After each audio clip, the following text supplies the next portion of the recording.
આદરણીય પ્રધાનમંત્રી નરેન્દ્ર મોદી સાહેબ દ્વારા અનેક વાર વન નેશન વન ઇલેક્શનની વાતો ચર્ચામાં પણ મૂકી છે.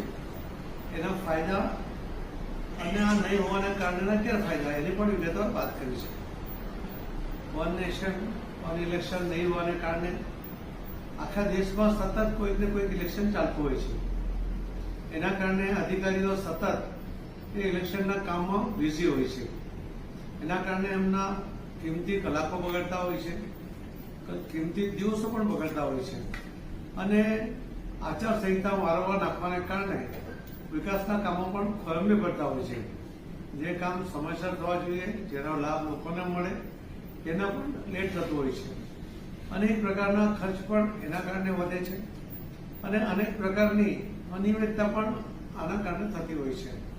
એટલા જ માટે આદરણીય પ્રધાનમંત્રી નરેન્દ્ર મોદી સાહેબે કેટલા રૂપિયાનો ખર્ચ બચી શકે, કેટલા કલાકો બચી શકે, કેટલા ઝડપમાં કામો થઈ શકે અને ખૂબ વિગતવાર ચર્ચા વારંવાર દેશ સમક્ષ અને દેશની અલગ અલગ પાર્ટીઓ સમક્ષ પણ મૂકી છે.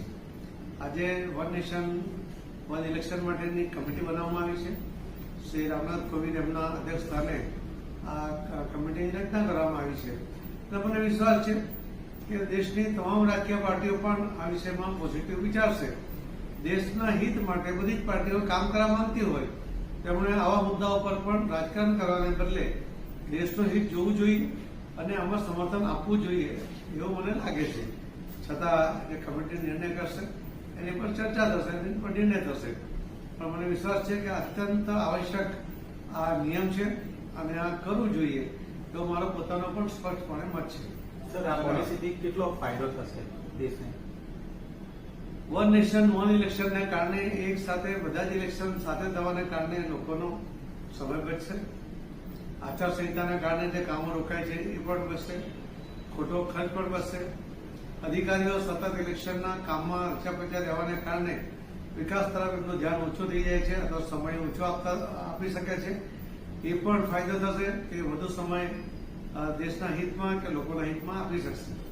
અને આ રીતે રાજકારણીઓ પણ સતત અલગ અલગ દિવસોમાં અલગ અલગ રાજ્યોમાં પ્રચારને બદલે એક ચોક્કસ સમયગાળામાં પ્રચાર કર્યા પછી બાકીનો સમય દેશ હિતના કામમાં વાપરી શકશે. સાહેબ, ખર્ચો બહુ મોટો થતો હોય છે ઇલેક્શનમાં, તો એનાથી કેટલો લાભ થશે? રૂપિયા કઈ રીતે વધશે? કેટલી જનતાનો સેવા કરી શકાશે?